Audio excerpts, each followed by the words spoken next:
To auto use your own photo as the sleep mode home screen wallpaper in Samsung Galaxy S23 Ultra, swipe down the top of the screen and then tap setting icon, tap mode and routine.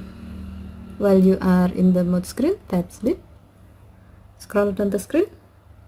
Under wallpaper section, tap home screen thumbnail, tap gallery. Next, select the desired photo you like to use.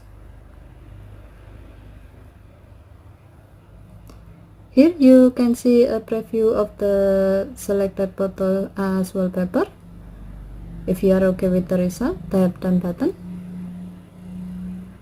By doing this, now the selected photo will automatically be used as your home screen wallpaper when the sleep mode is active. Okay, thank you for watching. Have a nice day.